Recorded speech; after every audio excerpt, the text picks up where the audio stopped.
स्वागत है आपका। आप देख रहे हैं क्राइम तक। मैं हूं अश्विनी सिंह। स्वामी चैतन्यानंद सरस्वती को लेकर लगातार जो पुलिस है दबिश डाल रही है, चाहे वो उत्तराखंड की बात कर ले चाहे यूपी की। अभी तक की लास्ट लोकेशन जो है आगरा है।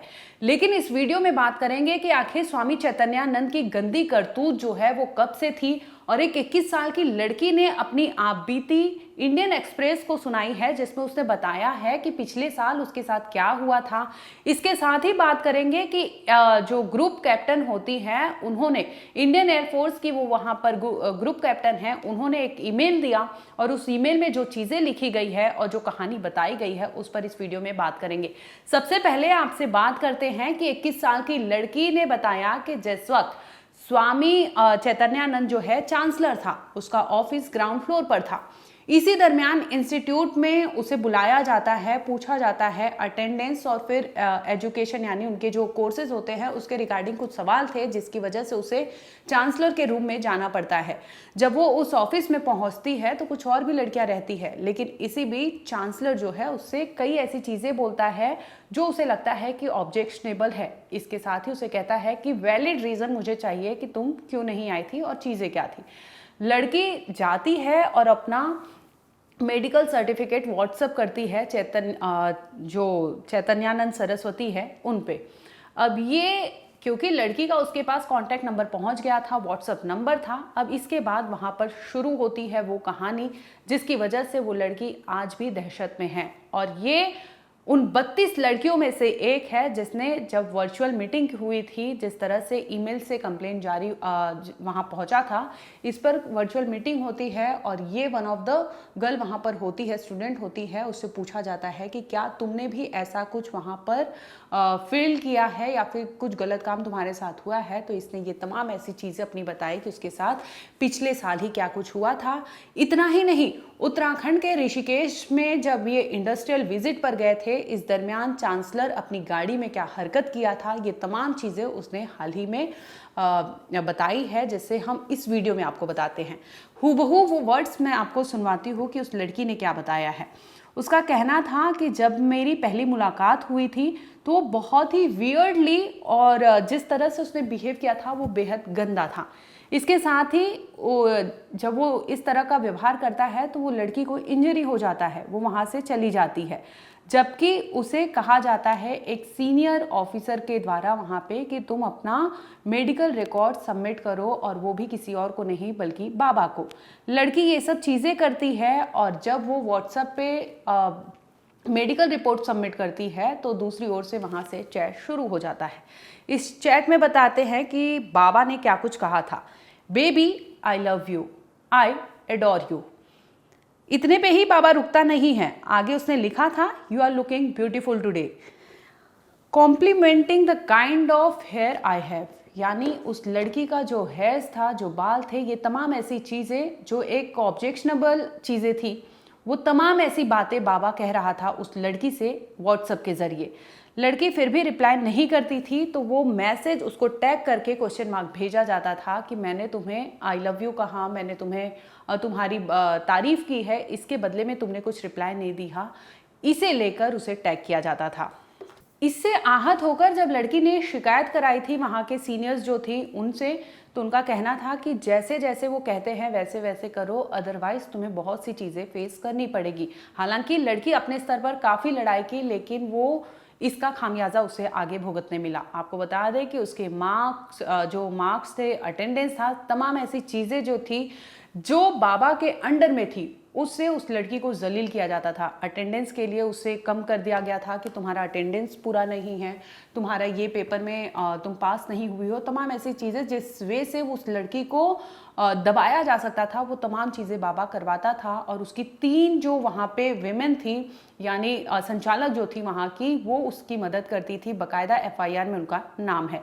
इसके साथ ही लड़की का ये कहना था कि ये लोग उत्तराखंड के ऋषिकेश गए थे इंडस्ट्रियल विजिट में, काफ़ी लड़कियां थी, लेकिन उस वक्त जो गंगा रिवर है यानी घाट है, उसके करीब इनका एक आश्रम था। उसी आश्रम में ये लोग रुके थे और इस दरमियान आपको विश्वास नहीं होगा कि रात के तकरीबन 12 बजे के आसपास का समय होगा।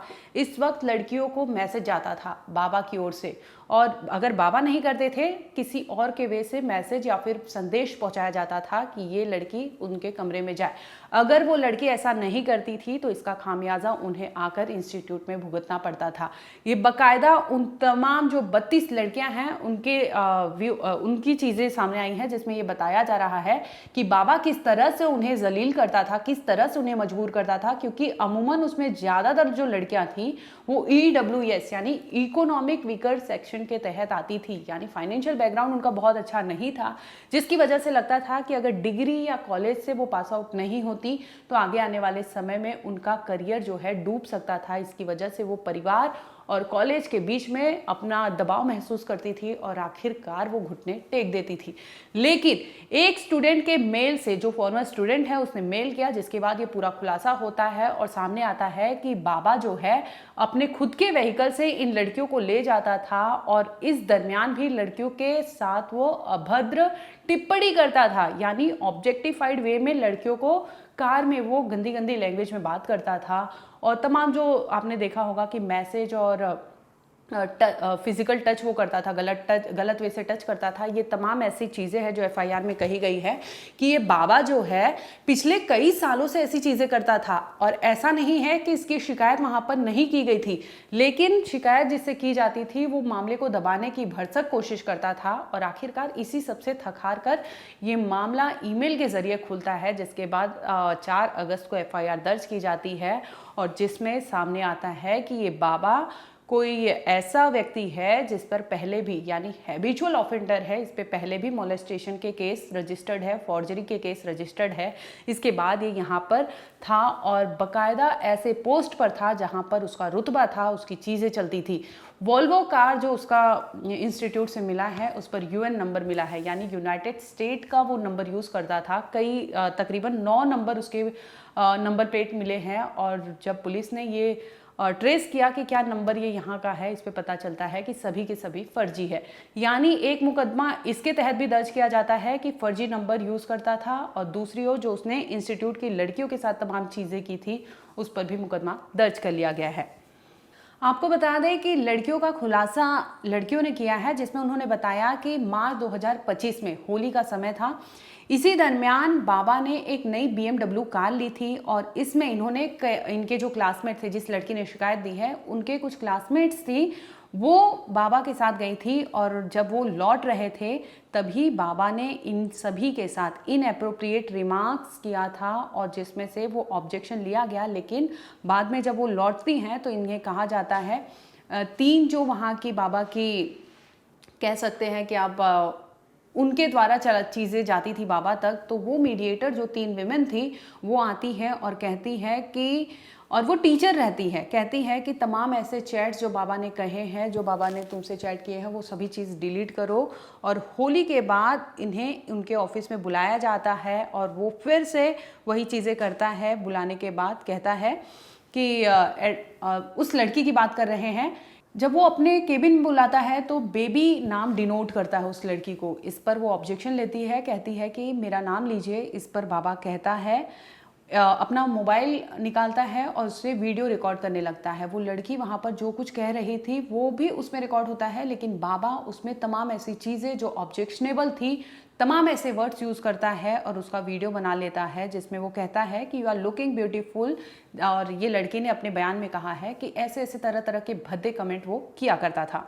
फिलहाल आपको बता दें कि बाबा को पकड़ने के लिए LOC यानी लुकआउट नो सर्कुलर जो होता है वो जारी कर दिया गया है। इसके साथ ही तमाम ऐसे स्टेट जो दिल्ली से बॉर्डर शेयर करते हो वहाँ पर दबिश डाली जा रही है ताकि पता लगाया जा सके कि ये बाबा किस चूहे के बिल में जाकर छिपा है। क्योंकि जिस तरह से FIR दर्ज की गई है, जिस तरह से एलिगेशंस लगे हैं, जिस तरह से एविडेंस सामने आए हैं, आपको बता दें कि उस कॉलेज में, उस इंस्टीट्यूट में अगर कोई लड़की डिनाई करती थी बाबा की चीज़ों को करने से या कहने से, तो उसे धमकी दिया जाता था कि आपके कमरे में कैमरा लगाया जाएगा और वो भी कैमरा जो है हिडन रहेगा, आपकी तमाम एक्टिविटी को रिकॉर्ड किया जाएगा। अब आप सोचिए कि एक लड़की के लिए कितनी बड़ी बात होती है कि उसके साथ कुछ गलत हुआ है, वो अपने आप में बयां करने के लिए बहुत मुश्किल होता है।